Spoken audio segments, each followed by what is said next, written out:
한때 조용하고 평화롭게 자리 잡았던 군산 지역에는 사람들이 잘 알지 못하는 비밀스러운 정원이 하나 있었다.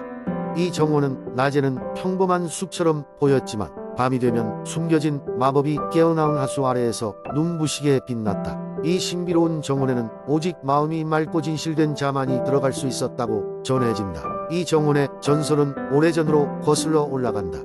지금으로부터 수백 년 전 이곳에 순이란 이름의 작은 소녀가 살았다. 순이는 똑똑하고 호기심이 많았지만 마을 사람들과는 조금 다른 점이 있었다. 그녀는 동물들과 이야기를 나누고 나무가 내는 미세한 소리도 들을 수 있었다. 그녀의 가장 친한 친구는 바로 정원의 입구를 지키던 고양이 천송이였다. 어느 달 밝은 날 밤, 순이는 천송이와 함께 숲속을 거닐다가 이상한 빛을 발견했다. 빛을 따라 깊숙이 들어가자 순이는 믿을 수 없이 아름다운 광경을 목격하게 된다. 온갖 꽃들이 밤하늘의 별들과 어우러져 천상의 정원을 만들어내고 있었다. 순이는 마치 꿈을 꾸는 듯한 기분에 사로잡혔고 천송이는 이 정원이 가진 비밀을 차분히 설명해 주었다. 전설에 따르면 이 정원은 하늘에서 떨어진 별들이 모여 만들어진 곳이었다. 별들은 인간 세상의 복잡한 소음에서 벗어나고자 이곳에 내려와 은둔하곤 했다. 그러던 어느 날 별들은 사람들과 자연의 조화로운 삶을 위해 자신들의 빛을 나누기로 결심했다. 이리하여 정원이 탄생하게 되었고 그 아름다움은 오직 진심으로 자연을 사랑하는 이를 위해 존재하게 되었다.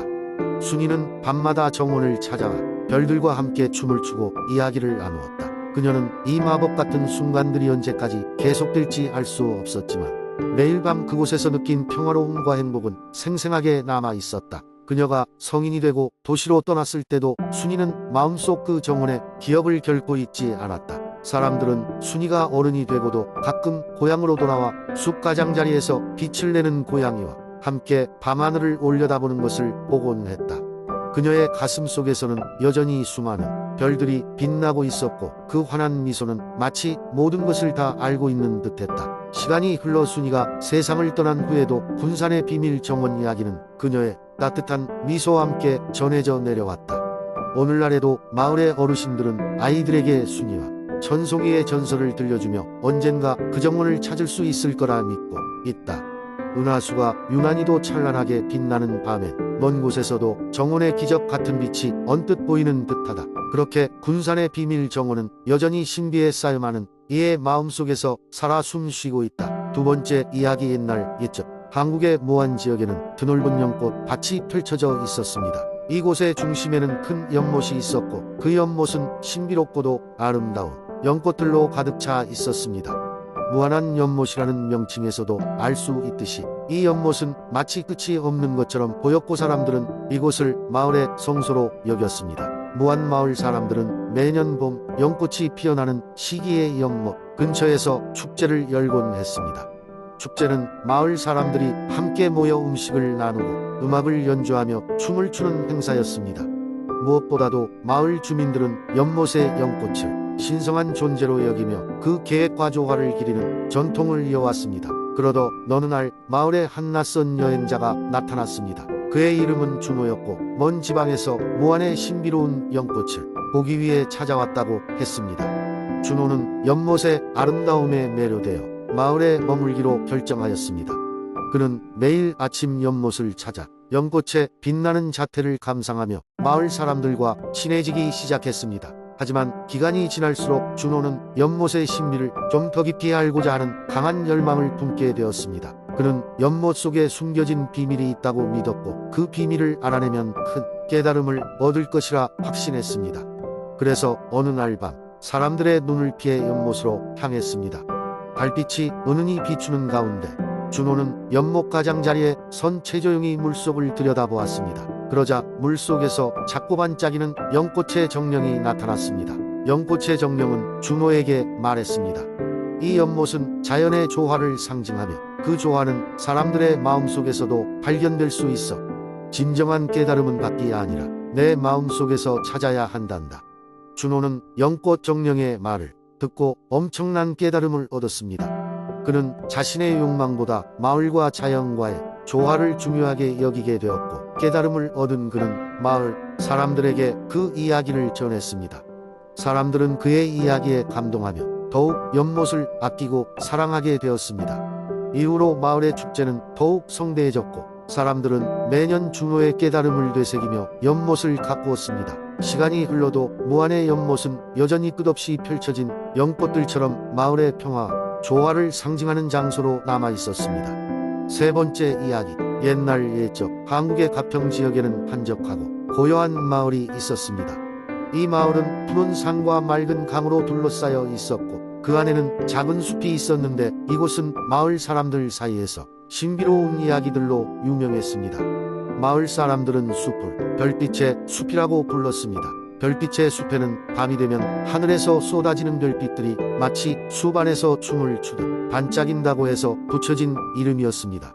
그리고 그 숲 안에는 특별한 속삭이는 나무가 있는데 이 나무는 수백 년을 살아온 지혜로운 나무라고 전해져 내려왔습니다. 속삭이는 나무는 가끔씩 지나가는 사람들에게 조용히 속삭이며 그들의 문제를 해결해 주곤 했습니다.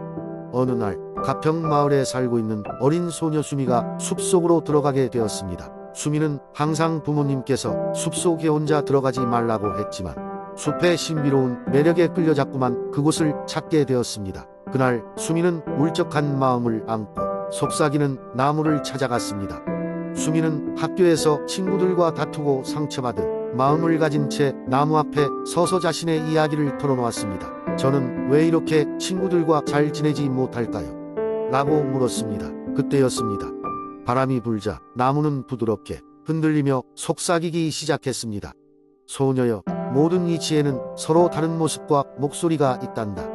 내가 지금 느끼는 슬픔도 그리 길게 머무르지는 않을 것이야. 자신의 마음을 열고 다른 사람의 이야기를 들으려 노력하렴. 그 마음의 조화가 너를 성장하게 만들 거야. 속삭이는 나무의 말을 듣고 수미는 마음의 평온을 찾을 수 있었습니다. 수미는 다음 날 학교에 가서 친구들에게 다가가기 시작했습니다. 그동안 이해하지 못했던 부분을 이해하려 노력했고 그 노력은 곧 결실을 맺어 다시금 친구들과 웃을 수 있게 되었습니다.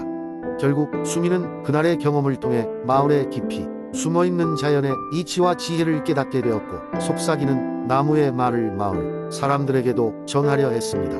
그렇게 가평 마을의 사람들은 더욱더 서로를 이해하고 사랑하며 행복하게 살았습니다. 오늘날도 가평을 찾는 사람들은 마을의 오래된 이야기를 들으며 별빛의 숲을 찾곤 합니다. 그곳에서 속삭이는 나무를 만나 마음의 위안을 얻기도 하고 신비로운 경험을 친구들과 나누기도 하며 저마다의 이야기를 만들어갑니다. 네 번째 이야기. 옛날 옛적 한국의 아름다운 금강산 기슭에는 조용한 작은 마을이 있었다. 마을 사람들은 농사를 지으며 서로 돕고 화목하게 살아갔다.